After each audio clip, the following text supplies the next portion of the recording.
Greetings, Marsh here, and welcome to episode 51 of my modded Factorio playthrough. In this episode, we need to go find some more bobmonium, and that means going outside, killing some biters, and building a wall. Enjoy. Yeah, this is going to be a problem. This bobmonium is just mining too slow, and it's taking forever to get any research done. And we still need to research all that stuff. I really wanted to have the transport drones ready to go, so we can fuel the wall with them as opposed to using belts. But for now, we may not have a choice, because our closest bobmonium is over here. Unless one of these other resources, like adamantite, process into tin. I'm not sure. Fortunately, no. It looks like the way to get tin ore is through mixing of 3 different resources, so none of those will do. So we really kind of actually do need the bobmonium, unfortunately. And there's so many biters around. I mean, we could just put miners here and move the resources back, but I have the feeling they're just going to attack again because of the pollution cloud. It's probably time to explore. Kill all these biters, build a wall, manually put ammo in the wall for now, and then we will have to wait for the transport drones until we're able to build up the bobmonium and catch up again. So let's pick up a whole bunch of ammo and go for a drive.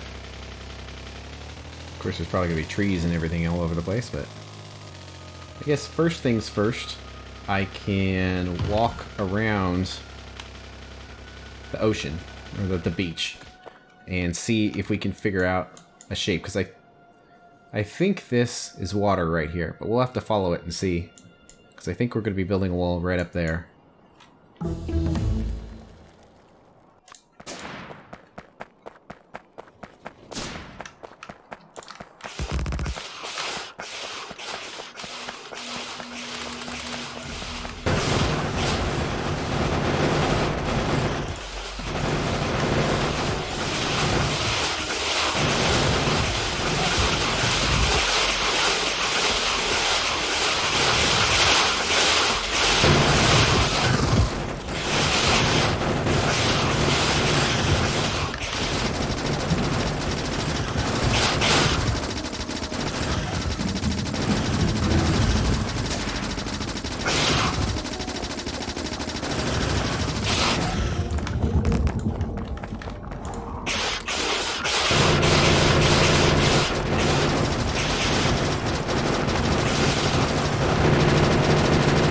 Turrets make that a lot easier.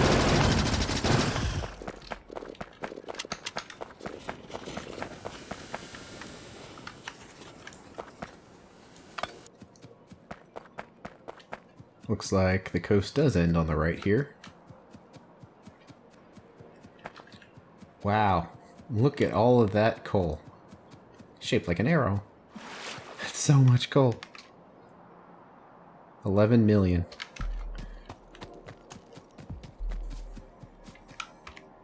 Okay, looks like it is a coast there, so now we need to see if there is a convenient wall-off location up here. This might work as a wall-off location. Whew, look at that stereotype patch. Whoa. That was 7 million. I guess it's not as big as the other one, but man, it's voluminous.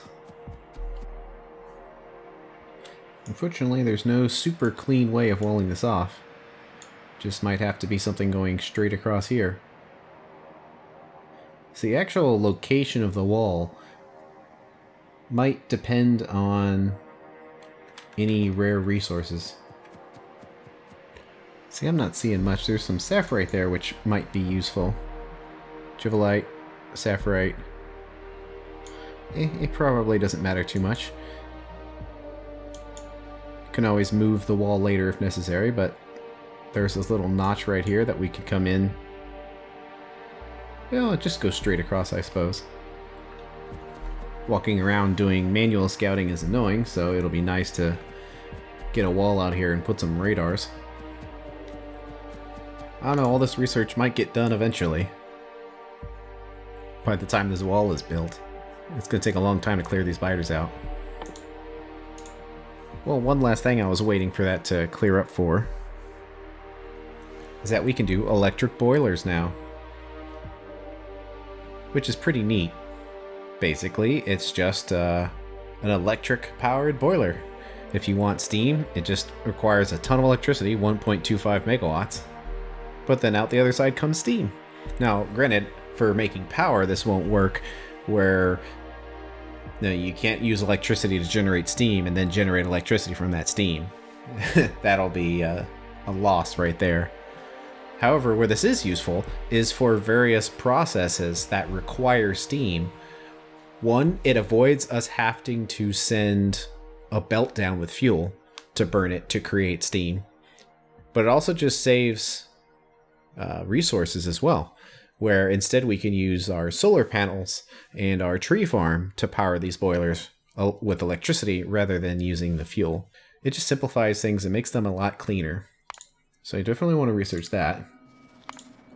And then we can come in here, and really the last input we needed was steam. So we can go to Hell Mod, hit steam. An electric boiler is not on there. Well, do they require the same... Works as at a crafting speed of 1, so it will produce 40. We might have to calculate that by hand since it's not going in there. But we'll need a few of them. I see you there.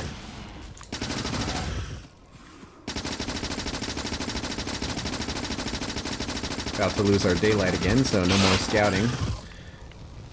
This is as good as in any place to start our wall. So we can mark its location with some bricks here.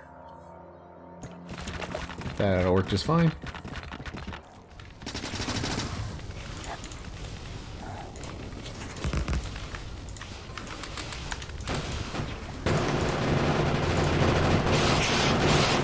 Look at the size of that biter.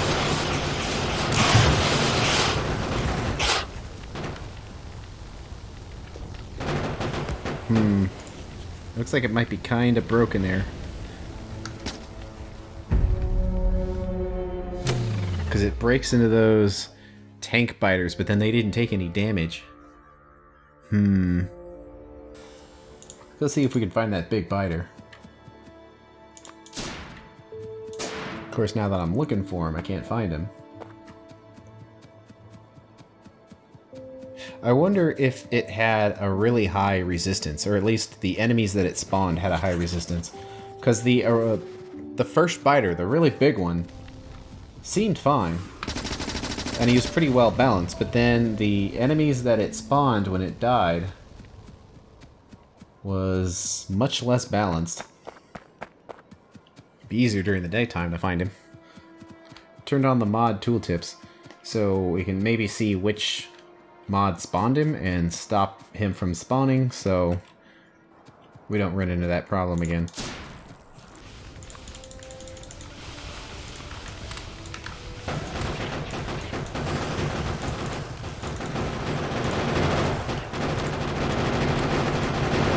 There it is.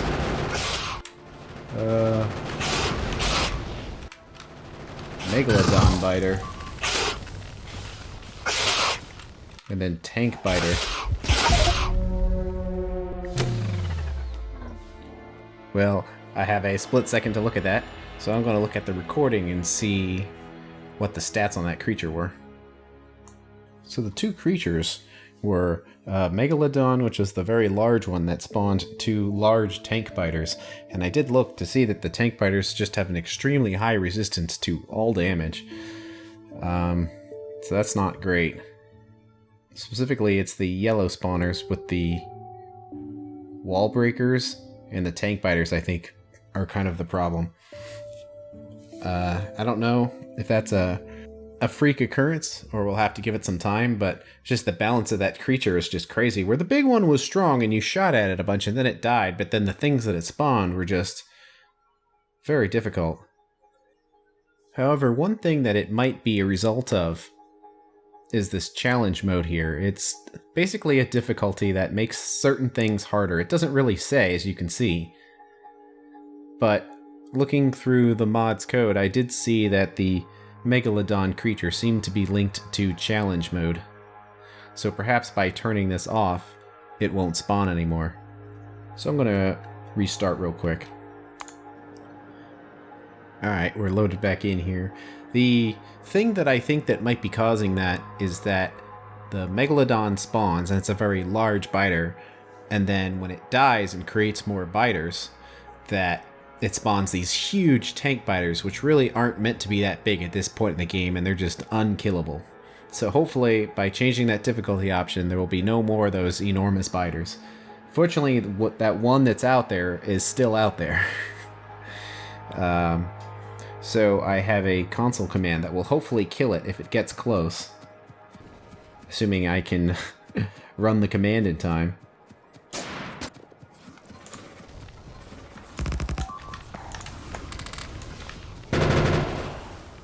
Uh-oh. No, a biter made it there. That's such a long walk to get back there.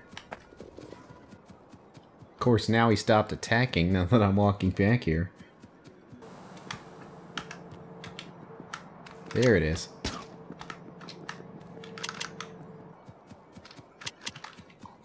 The biters are definitely not happy about being attacked. It's interesting that that big biter hasn't attacked yet. I wonder if that indeed was a special condition where he just randomly spawns to, well, keep you on your toes, kind of like the thing said. Because I've been expecting him to show up if he had spawned, but he has not yet.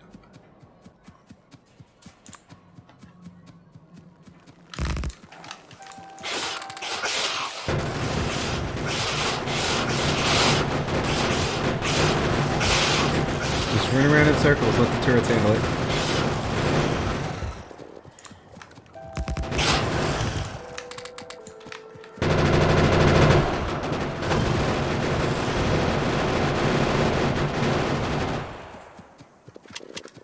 Certainly easier than doing the shooting manually.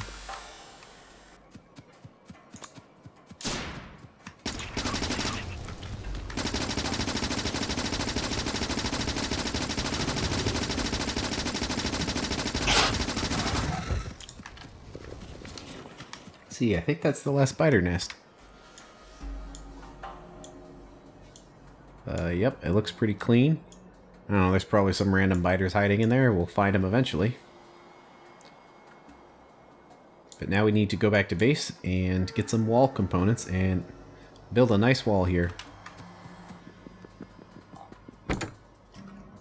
One thing we've collected a whole bunch of is artifacts here.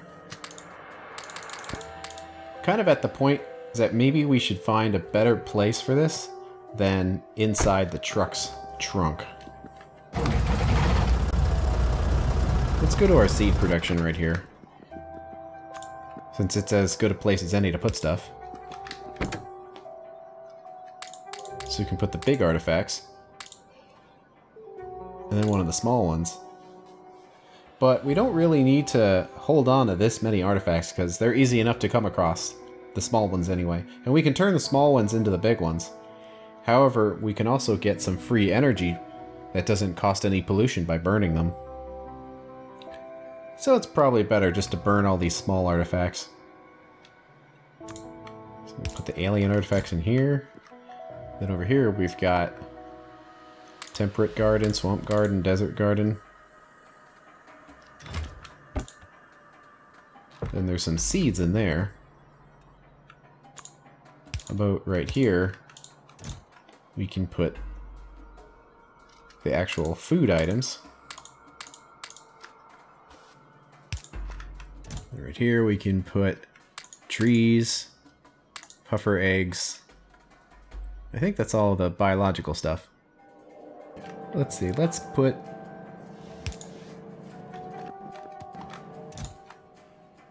the artifacts in there.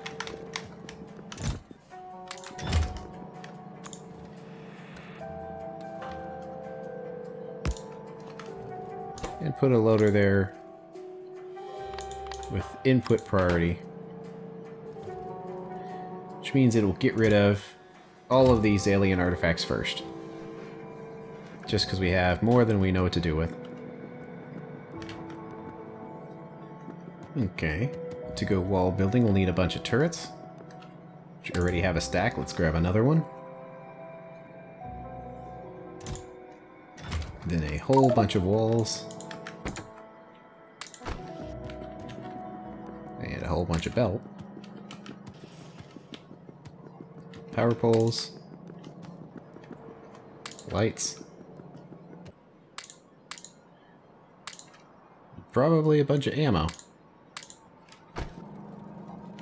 Well, for now, I'm going to disconnect this, the copper line, and pick up all these ammos. And we will move that to the other wall. And then hopefully we can replace all of this with drones. And we won't need this long belt. We do need to make a new pattern, because this one is a little outdated. With the wrong walls and the wrong power lines. And the wrong everything, really. So you gotta replace the walls. The turrets, I'll leave them at the same distance. Won't extend them or anything, even though they probably could be further apart. Let's see what the wire reach does. Alright, if it was one more apart, the wire reach would be even. There we go.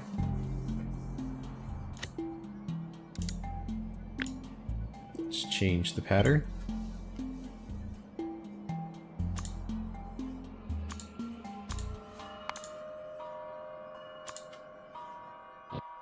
There we go.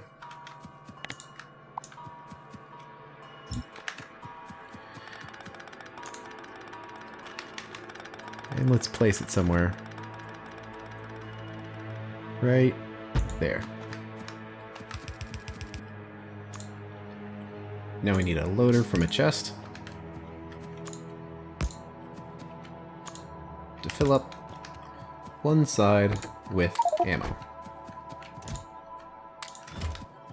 And to save robots, I can place all these long things manually. So the walls and the belts can be placed manually, just to save robots, and it's just faster. Okay, we've got a nice long wall here. It's mostly complete. Don't quite have enough ammo to fill it up, but we can get by. Now let's place some radars in here.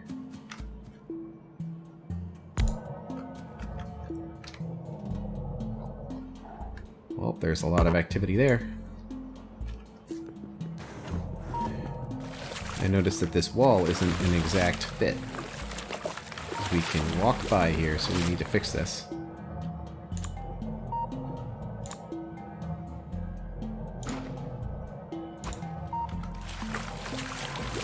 With some landfill.